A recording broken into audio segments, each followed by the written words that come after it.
with you guys some few leadership principles and styles.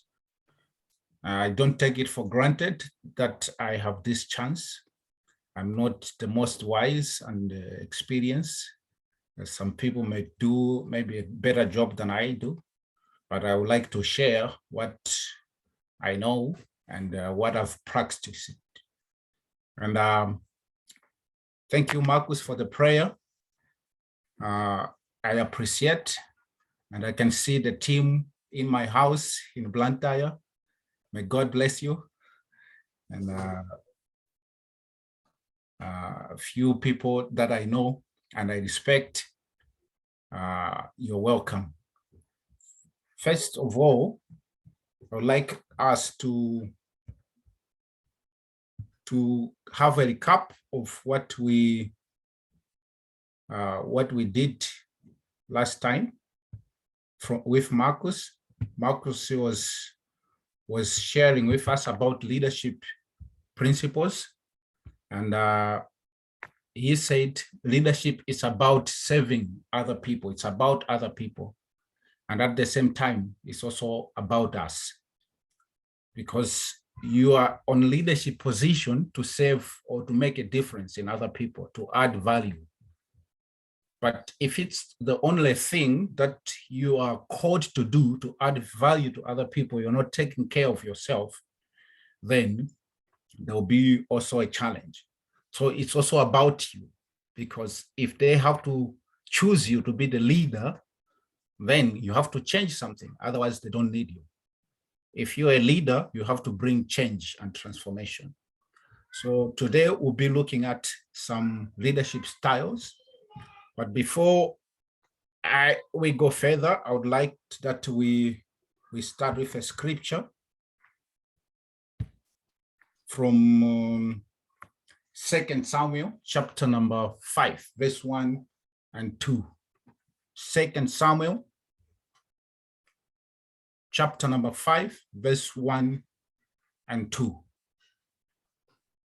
And it says, "Then all the tribes of Israel came to David at Hebron and said, 'Behold, we are your bone and your flesh. In times past, when Saul was king over us, it was you who led out and brought in Israel. And the Lord said to you, you shall shepherd my people Israel, and shall be a prince over Israel.'" So I was thinking about this scripture when we are to talk about different leadership style. And I just wanted to use this scripture to connect to what Marcus was saying, that leadership, it's about influence. Here we can learn two things. Number one, we see that Saul was a king, was having a position. He had to do things from the position of a king, a leader of Israel. But there was somebody who was actually doing the leadership influence. So that was David. So now, when the people was to anoint David to become the second king of Israel, they are recalling that experience that they had, that King Saul was on the position leadership, was in authority, but actually it was David who had the influence. So it's actually the question to challenge us. Are we on leadership because we have a position, or do we exhibit some influence in the people? So that's what we need to be thinking about and working towards, that leadership. It's not the position. It's not because people, they have put you on the position as a leader, but it's the influence that you have in the lives of people. So when you are leading somebody, when you are helping somebody to reach their goals, that means you are in leadership position. It doesn't necessarily mean that you are on the position, but when you are helping somebody to think better, to change their view, to reach their goal, you are exercising leadership. So the foundation of leadership styles is the disc. So the disc is the foundation of our leadership style. So what is a disc? This is an acronym. It stands for the character traits that people have, and out of that, their personality can influence people in a negative or positive way, depending on their disc. So this is a foundation, and I would encourage that each and every person should do a disc test to find out their personality traits, because that will impact what kind of leadership style. And this is not to put people in boxes. It's just the tool to help us that we can know where are we strong, which areas are we weak, so that when we can balance, then we can become better leaders. Because leaders, there are few people that can say maybe they're born leader, but leaders, they're not born. You can make them. You can become a better leader. So knowing your personality, knowing your disc will help you. So like the picture you're seeing, we have DICS. So as I said, it's an acronym. D, it stands for dominance. These are people who have strong personalities, and they can really, yeah, they are strong. They see the task, they want to go for it, they want to do it, and you know, they are ready to go, and they see the big picture, you know, and they see the I people on the other side. They are inspiring people, they are dramatic, they make it fun, you know, so they are easygoing, and yeah, they can be inspiring. They're easy to be around, you know. And the S, they are supportive, you know, they value relationships, you know. It's hard for them when something breaks, when the relationship is not working. They can go and check, are you doing okay? And they are really supportive people. While they see, they are cautious people, they need more details, they're more reserved, they need more information. So to do something, they need details. So all these things can impact the leadership style. So I would encourage each one of us to do. And I think in the near future, we're going to come back to this disc when we're going to look at the servant leadership and how to help others to grow. But for now, I want to come to this slide, top leadership competencies that we need to know. The foundation, it's the disc, but this disc helps us to lead ourselves, number one. You cannot change the organization, you cannot change others, you cannot change the world if you're not able to lead yourself. So leading yourself means that you need to do a research about yourself, to know yourself, to be authentic about yourself, to know your strength, to know your weakness. Which areas do you need to grow? So the areas that you need to grow, that's the areas that you need to take time to develop yourself. Because if you are to fail in leadership, you will fail because of those areas that you need to grow, the areas of your weaknesses. So to be a great leader is to learn to overcome your weaknesses, to learn to lead yourself. So that is the competence that you need as you are developing as a leader. The second thing is leading others. You need to lead others. When you say you're a leader, that means you are leading others. There are other people who are following you. As John Maxwell put it in the book, that if you think you're a leader, but nobody is following you, you're just taking a walk. So leading others, it's a skill. You need to learn some things like communication skills, how to work in teams. So that's a competence that we hope that each one of us, we can develop. And the third thing is how to lead the organizations. This is another challenging thing, because if you're not able to lead people, how can you form teams, organization? Because you have a goal, you want to reach a goal, you want to do some task, and this you cannot do alone. You need many people. So these people have different personalities, going to have different character, they have different background, they are coming from different cultures. So you need this leadership skills to lead them. So I think going to the next slide will help us when we start knowing different leadership styles which are there, and then drill down to what kind of leadership style we're going to work in a different situation. Okay, so we have this slide.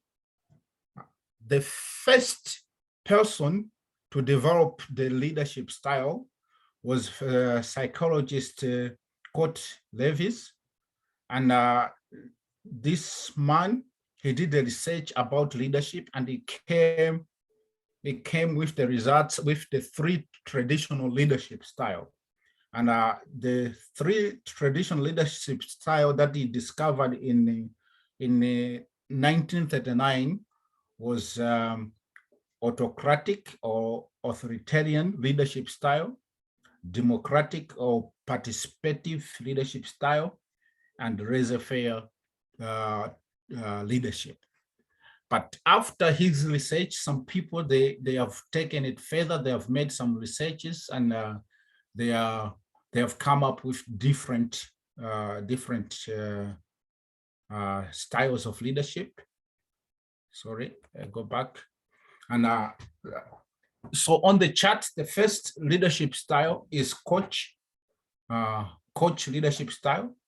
And this is a style that motivates people, and it tries to discover people where they are and give them skills and tips that can help them to develop so that they can reach their goals. And this is the type of leadership style that many organizations, they adopt and they use. I'll come back to it later. Number 2, it's visionary leadership, and this is progressive. They have a vision, they focus, and they're inspirational. They want to reach something, so they have a vision. Number 3 is servant leadership. Servant leadership is it's marked by humbleness, humility, protective, and the leader want to give the best. He want to do something that can help his people. He's an example. He's taking the lead. I'll come back to it later as well when we are going to later in the course. The 4th one is autocratic or authoritarian leadership style. And this one, a leader who adopts this authoritarian style, he acts like a dictator. He dictates the policy and procedures and direct the work done by the group without looking at meaningful input from anybody. He doesn't want an input. He knows it all. And as I said about psychologist Levson, he made this research in 1939, and he took the school children and gave them a project of handcraft, and he used the style of authoritarian. And yes, they produced the results. The results was there, but the problem, the challenge was that the quality of the result was not as good as those who have a democratic approach, participative approach. So autocratic type of leadership can reach the goal, can help people to achieve a lot, but the quality can be poor because people, they might just do because they know you have the authority, you have the position, you have to do it. But that doesn't mean that it doesn't have a place. It has a place also in a situation where the people don't have time to discuss, like in a war zone or in difficult situation. This type of leadership can be also used. Number 5 is laissez-faire, autocratic and delegatory type of leadership. This is marked by hands-off. The leader doesn't want to involve in the activities. They give the input, they give the instruction, and they say, okay, you can go and do it. And you just let things go as they develop, as people, they are doing it. So the challenge might be also that if the people don't know what to do, if they are not experienced team, it might not function.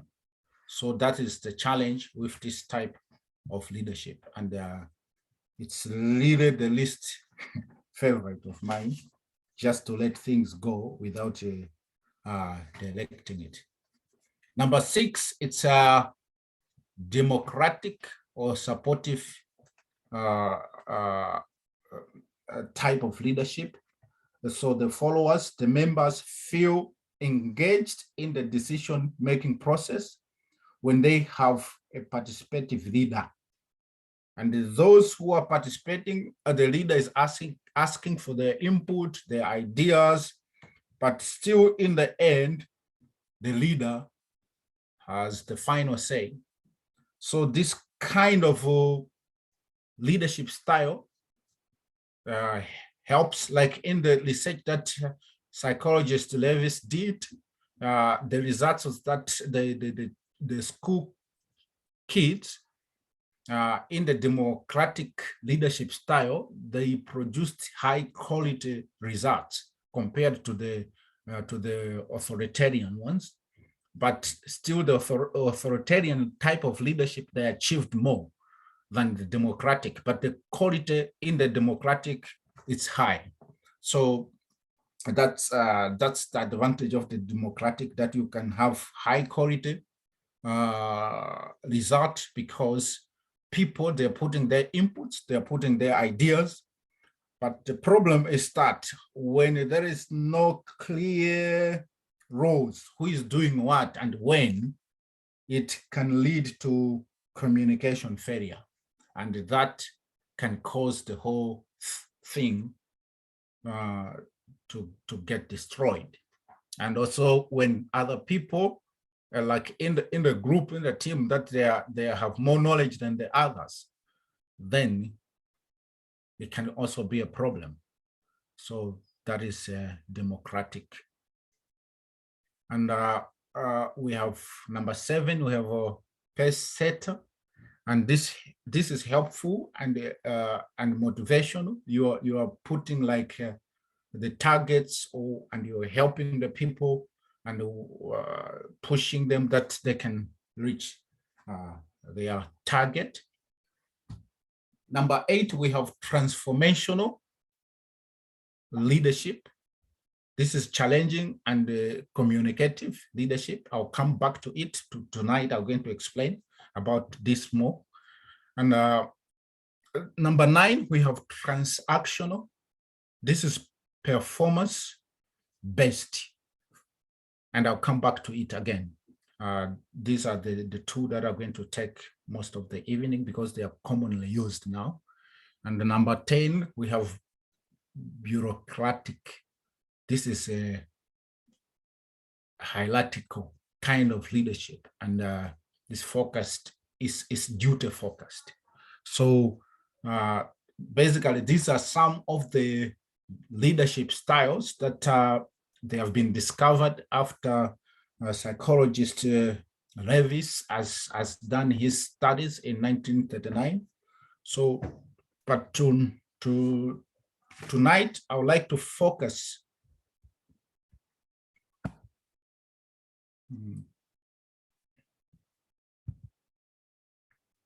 Sorry. Tonight,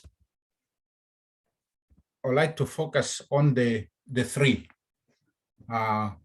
transactional, transformation, and coaching, if time permits.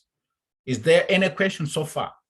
Or somebody would like to comment something?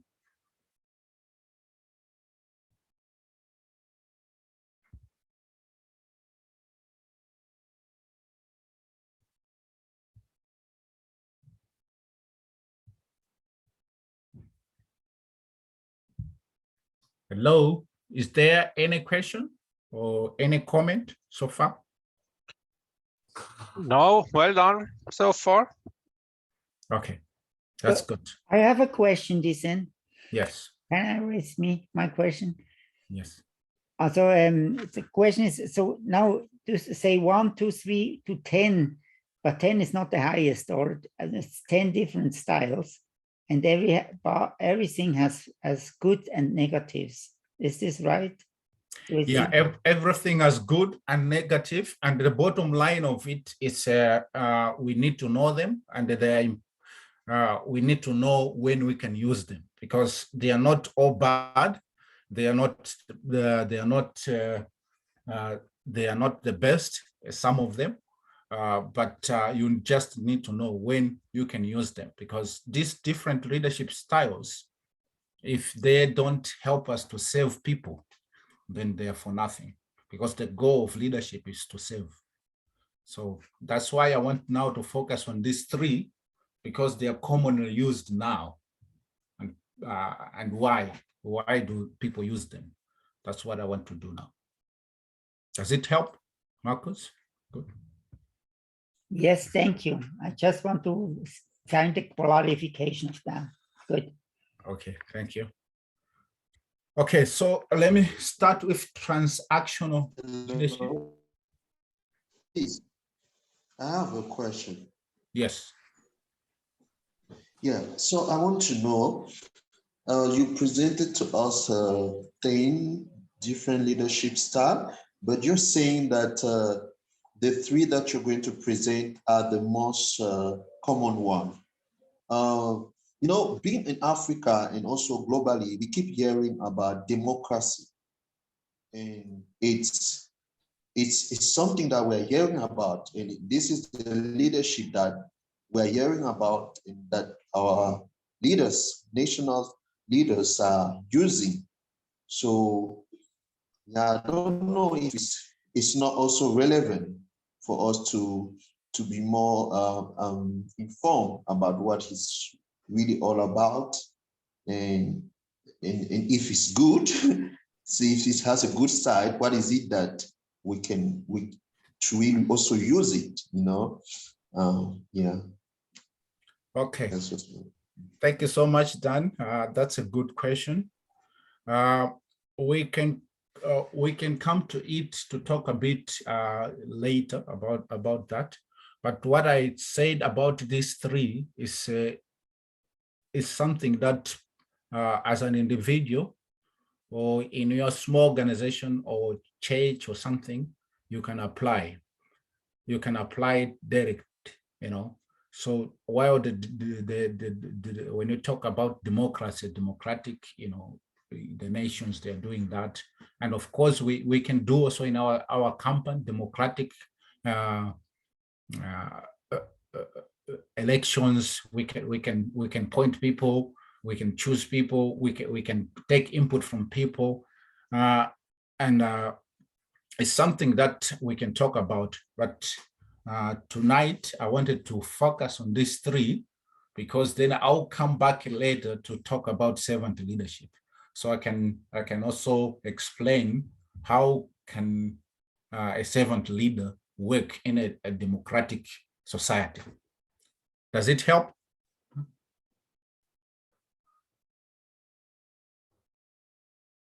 Is that okay? If we can leave it like that, that I focus on this one, then I come when I'm going to deal with the servant leadership. Right?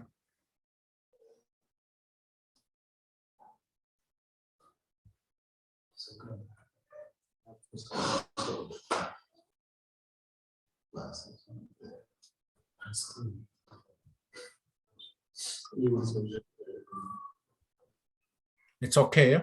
I can continue. Yes, you can continue. Okay. So transactional leadership, mainly this one is based on rewards and punishment upon the performance of the followers. So this style is mostly used by management when they want to get the results. What you do, you have the goal, you have the vision, and you said these are the goal that you need to reach. And if you reach this goal, the followers or the ones who are going to reach this goal, this is the reward that they're going to have. If you don't do that, then you're punished. So that's basically how transaction leadership works. And the focus, as I said, it's already in management, and it focuses on self-interest. That means as an individual, you want to reach a goal, or as an organization or a business, you want to reach certain goals. So you want to serve, you want to serve that goal, and it's to your good, it's to your advantage. So the goal of the followers in this type of leadership is to obey the instruction of the leader. If you obey the instruction, then you're okay. If you don't follow the instruction, you're in trouble, you'll be punished. So that's how it looked like, you know.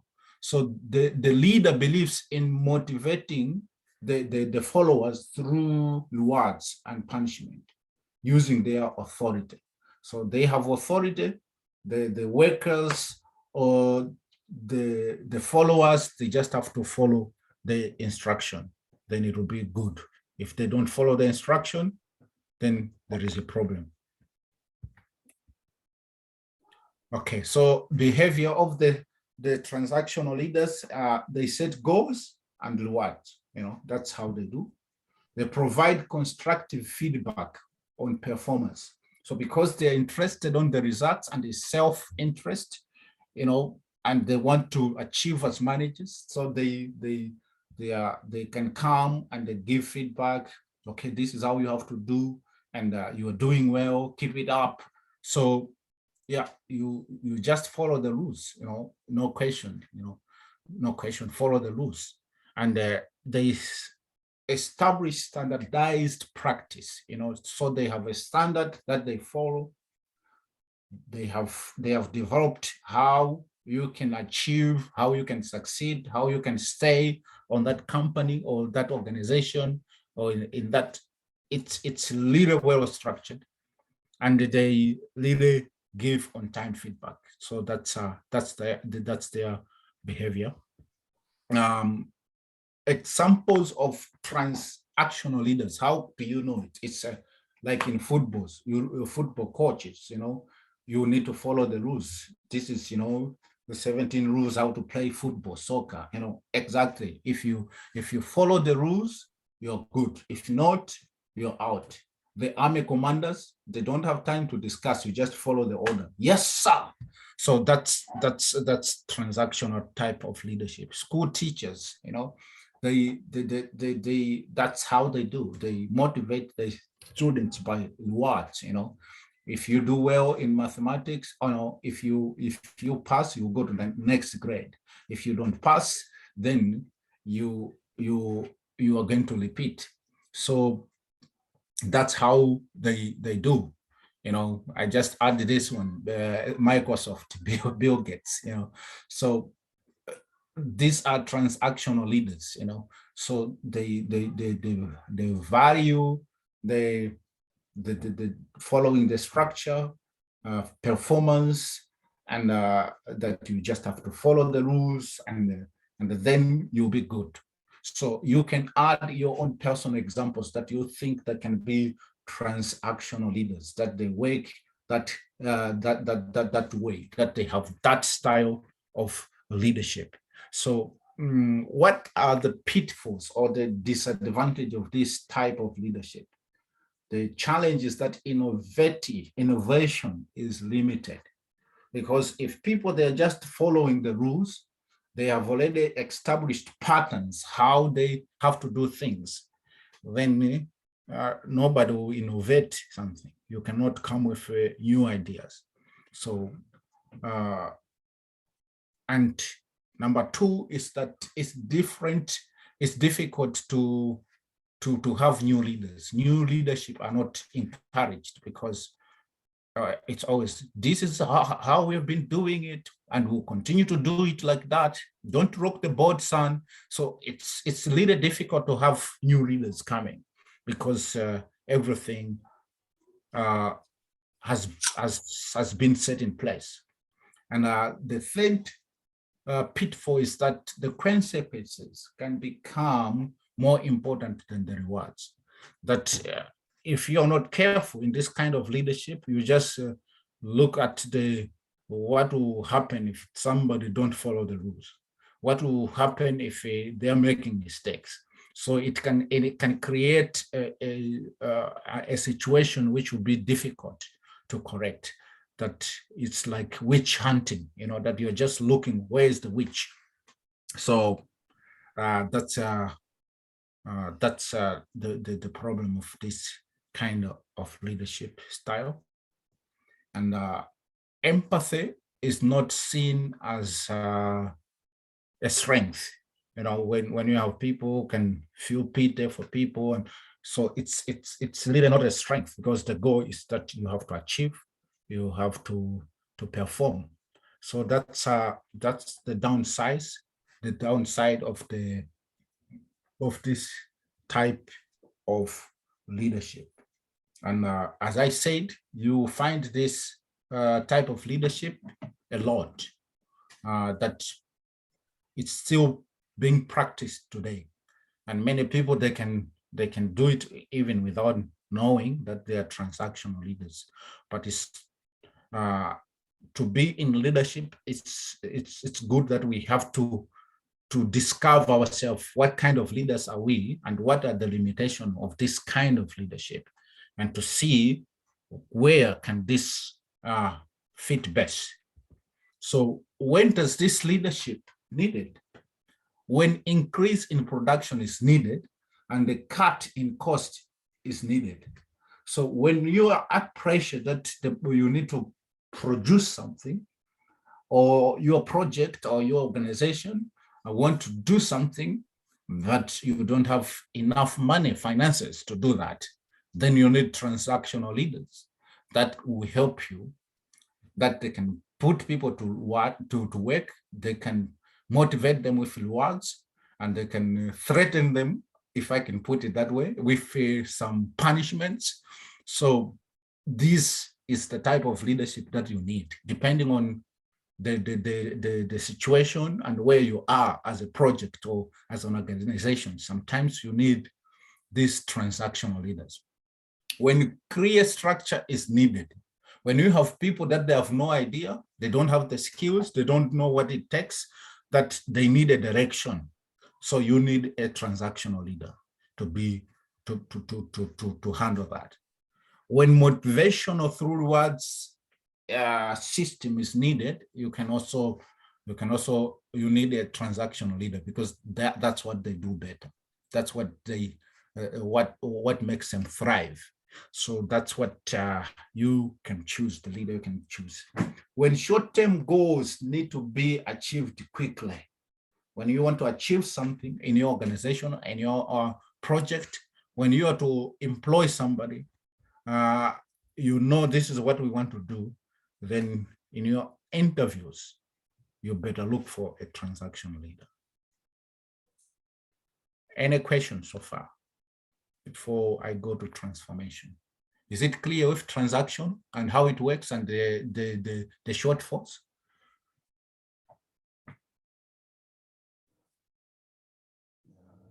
Yes, it's understood. Thank you so much. Okay, so let's go to transformational leadership. Transformational leadership serves to change the status quo by appealing to the followers' values and the sense of higher purpose. So transformation, in other studies, you're going to see that it follows after charismatic leadership. The leaders that they woo people because of their charisma and their personality. And that type of leadership, it's a crisis leadership, and the people, they depend on their eloquence and their communication skills. They connect to people. But transformational leadership, they take it the other level, because they appeal to the followers, to the sense of higher purpose. What is the purpose? And they lead people that you are here now, but if we can do these things together, this is the goal that we'll reach. Okay. For example, we can say, let's say Jesus, and maybe I should not start with Jesus, but I will start with Moses. When he went to Egypt and he met this bunch of slaves, he had to transform their mind first, to use transformational leadership, because these people, they were slaves. They were just used to make bricks and receive their food. But then he has to appeal to them on a higher purpose, that look, you could leave Egypt. You can be free citizen. You can have your own things. You don't have to depend on the slave masters to feed you. So they are creating the higher purpose. They are motivating people to reach a higher goal in life and giving them the values that will sustain them to go this journey. So the same also with Jesus. Jesus, that when he came and teach, in the situation where he was, in the Roman Empire, it was more appealing to people to look forward to the kingdom of God, the kingdom where was everybody be free, people can worship, people can do their business without somebody threatening them, like the Roman Empire, which was so cruel. So this kind of leadership, you appeal to the higher purpose, and you lead with a vision. And this vision, you create the vision with everyone in mind. That's the best. That's what transformational leaders do. When they are creating a vision, when they are doing something, they first ask a question to themselves or with their fellow leaders. What do we want to achieve? And what will be the benefit of those people going to follow us? What is their stake in this? And when they are creating that vision, they already look into that possibilities, that whosoever is joining to this vision, this is what they can achieve. This is their advantage. So it's exciting when they are sharing to the people, because people feel connected. They can see themselves in the vision. That's why they are called transformational. And they are holistic in their approach, in their vision. They don't leave things untouched. They turn every stone. They make sure that the needs of the people, different levels of the needs, they are being met with their vision. And what is the leadership philosophy of this? Is that consistency is the key. When you start something, you keep on doing it. So their motto will be work, and work more. So that would be the transformational leader that say work, and work more. And they said it's not about being perfect. It's about putting effort. If you keep on bringing that effort every single day, that's where transformation happens. That is how change occurs. That is Gillian Michaels that said that. So that's the philosophy of transformational leaders. They know that we are fallen human beings and that mistakes can happen, but for them is that you need to keep working. You need to keep working. If you continue working and working, and if you bring that effort, if you put that effort, then transformation will happen. That's when change works. Well, that's when change happens. So this type of leadership, it's more fitting, and today on the market, they're looking for transformational leaders because they look into the future and they create a vision and they show the possibilities, what can become, what can happen, and they know we are living in an ever-changing world. The needs of yesterday, they're not the needs of tomorrow.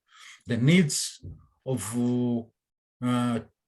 today will be different tomorrow. So that's where transformational leadership is needed, because they are already future, looking into the future, and they create that vision with that purpose.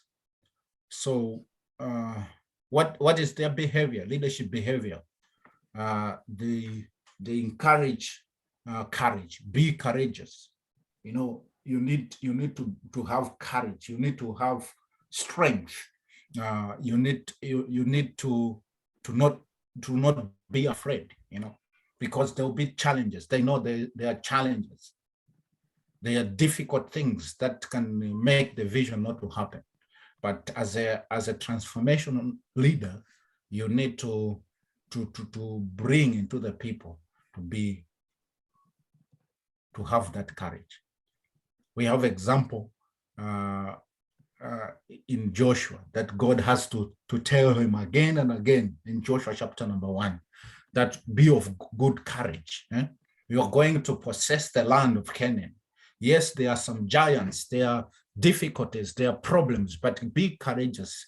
You are the one that you're going to cause these people to take the land, to get the inheritance.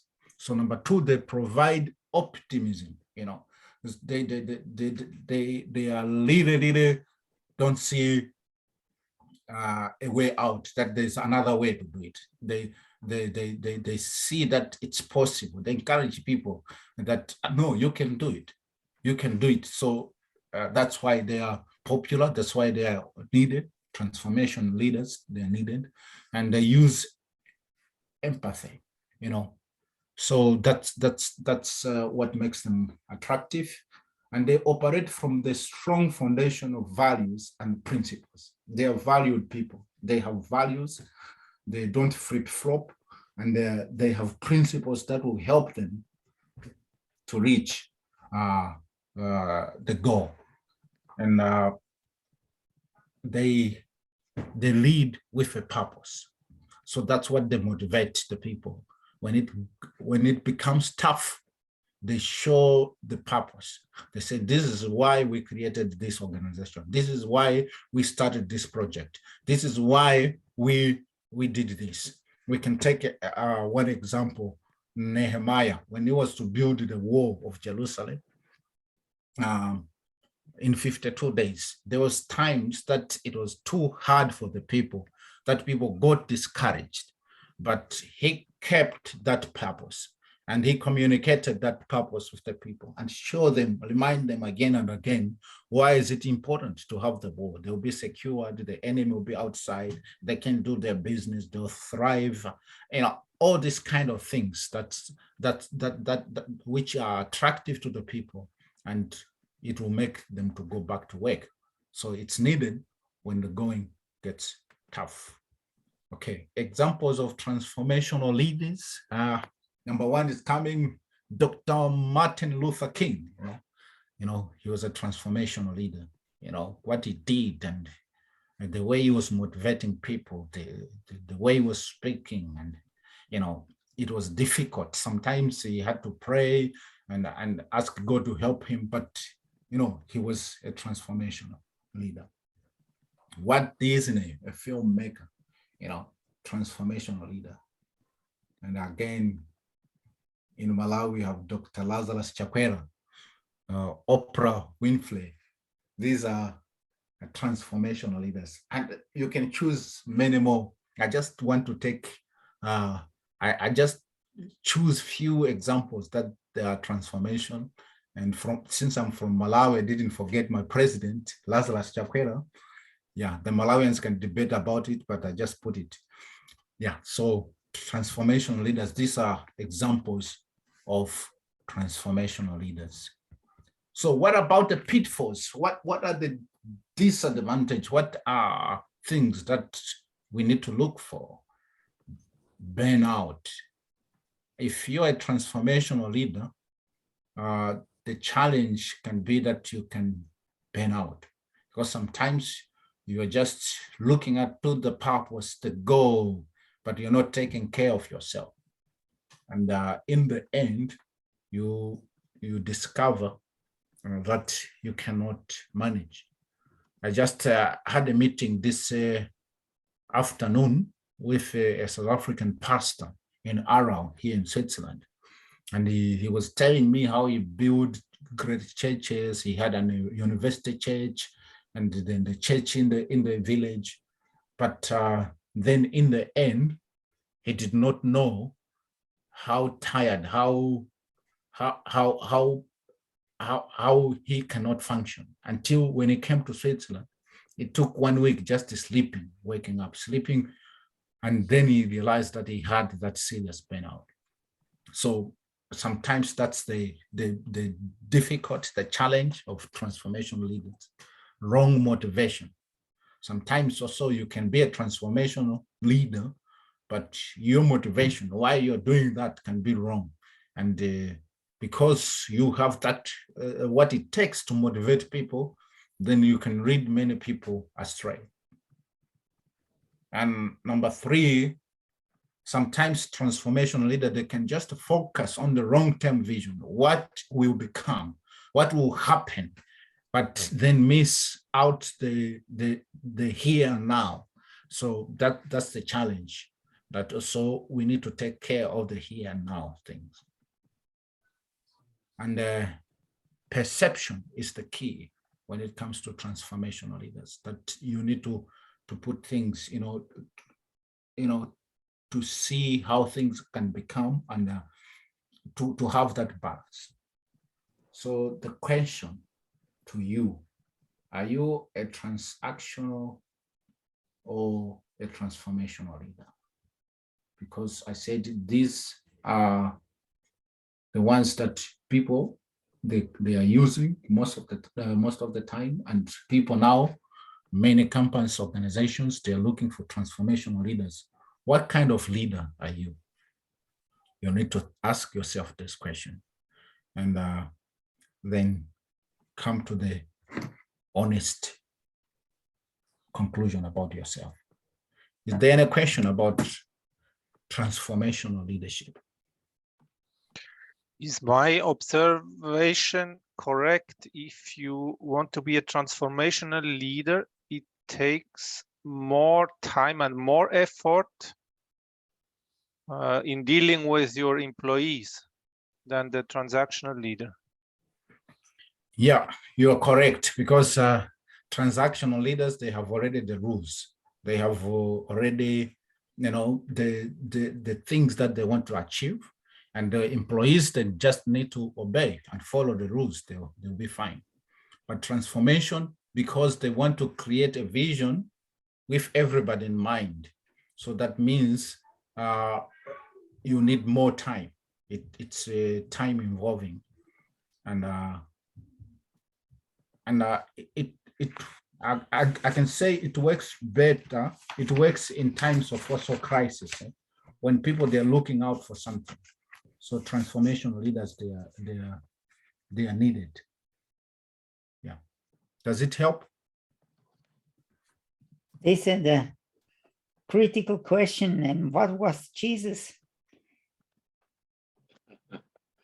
And because you had in your file once by transformational leader, you had Jesus in it. So What was Jesus? Yeah, that one I save it for the servant leadership. He was a transformational leader and also a servant leader. But I will have a lecture about servant leadership later in the course. Does it help, Marcus? Yeah, so I would say, yeah, but when you now have to decide, when you say, yeah, these are two leadership styles, on which side Jesus would be? Transformational. So he would not be in the other one, transactional. How did you say transactional? Transactional leadership. You use some of it, but it was strongly a transformation and a servant leadership, and a coach as well. So will they it, go. yeah, excuse me. Mhm. Yeah. Will it be correct to describe Jesus as being a situational leader sometimes? Come again, please. I said, will it be correct to describe Jesus Christ as a situational leader in some circumstances, responding based on the leadership style that will bring out the best and establish God's will and purpose in a circumstance? Yes, that will be correct. And this is not putting people in the box. It's just a tool to help us to see where are we strong and which type of leadership style are we using most of the time. So remember, this is a tool, and I said already that the foundation, the bottom line is service. You need to be able to serve people. But we are putting this for knowledge sake, that we can know how it functions, that when we are coming to the leadership, servant leadership and the other thing, then we have already the background. But I would say the goal it was to transform our hearts, is to transform us, to make us to have that higher vision that we have advantage to come back to the kingdom of God. So he used different types of different leadership styles, but he could be like a coach, coaching the disciples. He was a servant leader, but he wanted to transform. Thank you, sir. Yeah. I would say that you, like Dan, what you say, the situational approach, I think it's very important that there are situations like Jesus was angry in the temple, and he threw all the all the tax collectors and the money changers, and so I think he was a transactional leader in this sense on this time. But so it's like this, and you said it as well, or sometimes it needs this type, and another time it needs another type. But this is as I see it. Yeah, that's correct. That you need different type of different style of leadership in a certain situation. So that's the whole purpose of this teaching, that it's not just one size fit. Sometimes, like I say about autocratic leadership, authoritarian leadership, it's needed in times of war. You cannot debate about democracy. What are we going to do? You need a commander. Even in Switzerland, you have direct democracy now, but in times of war, you have a commander. You have an authoritarian leader. That's how it functions. So every leadership style has its place, which you can use it. So it's better to know them all, and to see which area are you strong and which area you're weak, and also to analyze our projects, our organizations, whatever we do, and to see what type of leadership fits best at that moment. Okay? Yeah, on a lighter mood. Yeah. When my children were younger and they asked for too much donuts, I became an autocratic leader. I said no. Yeah. I didn't give it to them. And I think That's not a bad idea. Thank you, sir. Yeah, you're welcome. Yeah.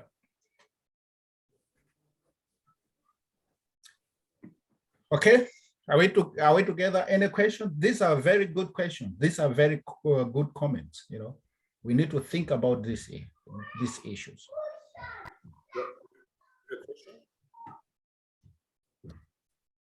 Decent?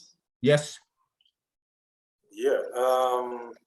My question is, do we decide to use a type of leadership, or we just discover that this is where I am, and maybe we discover, okay, where I am is not good, so I need to be using more this type of leadership? Or as you from saying that each type is needed according to a specific situation.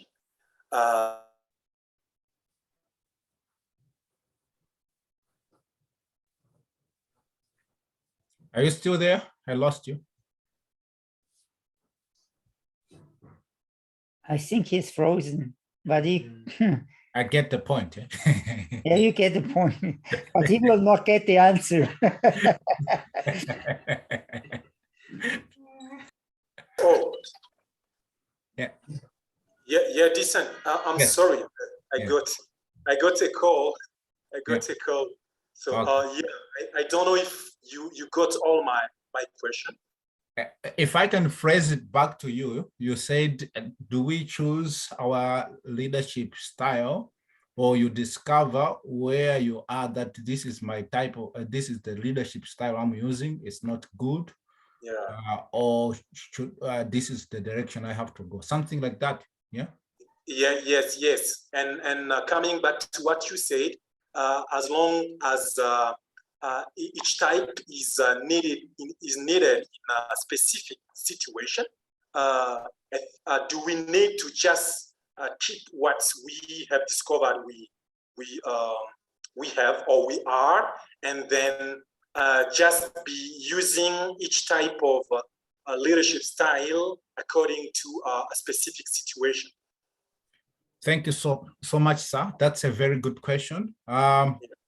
I go back to the first point that I made about the foundations of leadership style, which is personal discs or traits. You know, our personality can influence us a lot towards the leadership style that we gravitate towards too. But I said this is just a knowledge to help us to grow, because the goal of leadership is that we keep on growing. If you are not growing as a leader, then there is a problem, because you might land into bigger trouble. So yes, you can discover that this is my leadership style.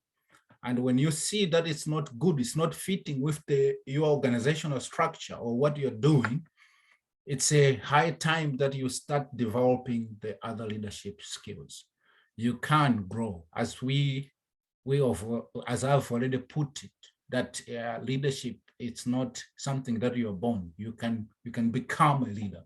So we need to have growth mindset versus fixed mindset, because fixed mindset said, I am like this, I will never change. I cannot become something else. This is who am I. This is what I know, and my family were like this. I cannot change. That is fixed mindset. But in this leadership course, we want to have growth mindset, that I can become something else. I can grow. Yes, now I'm here. I am struggling. Things they're not working, but I can grow. I can become something better. So that's the goal. Does it answer your question? Yeah. Thank you. All right. Yes, I got you. Thank you. Thank you. Yeah. Okay, so I go on a little bit, okay? So that I finish the other part, then we can have the the proper question and answer. Coaching leadership. I will come back to it later when we're going to have a lecture on how to help others to grow. But as of now, it is a style that involves recognizing team members' strengths and weaknesses, and motivation, and have the motivation to help each individual improve so that they can reach their destiny. And mainly this type of leadership style is based in campaigns, in projects, when people, they work in teams and they want to reach the goal. So it is the one style that managers use to motivate employees and achieve success. So you want the teams to reach their goal. You want them to be the best. You want them to bring the results. So the leaders, this type of leaders, they take time to mentor or to work with their team. But the disadvantage is that it takes a lot of time on one. So many people, they don't do it, although it's a best leadership style that we have to grow, and we all need to become coach so that we can coach somebody. But people, they don't want to invest time. So if you don't want to invest a lot of time, so you gravitate towards a transaction or authoritarian type of leadership, or laissez-faire type of leader, or maybe democratic, just to, yeah. But it's the best leadership style that we're going to look at it later. So how do you know that you are a coach? If you are supportive to your staff, offer guidance instead of giving commands, value learning as a way of growing, and you ask guided questions to your team, and balancing relying knowledge and helping others to find it themselves. So if you are a coach, you have the knowledge that you give, but at the same time, you're not imposing this knowledge, but you are helping the people that they can discover the knowledge by themselves. So you are creating an environment that people can learn and grow and grapple with issues so that they can become the best they can, and even developing their own skill and technique, how to be successful. If you would take the coach from the football, or any other sports that they will coach, they will give the knowledge, but also the students or the follower, they are discovering their own techniques and how to do it. So that's what I would say. Okay. So I think I'm through with what I wanted to share. So we can come to question and answers or comments. And then I have a homework that we need to do. We need to do a disc check. There are many sites that you can do a disc to know who you are, your gifts, your strengths, and your weakness. And we need to do research in our small groups. Do a research in our church and in politics, the politics of our company, politics in our nation, and non-government organizations. What kind of leadership is there, and what would be the best leadership style to bring transformation, development? So that's the work that we need to do. Thank you. Is there some questions and comments?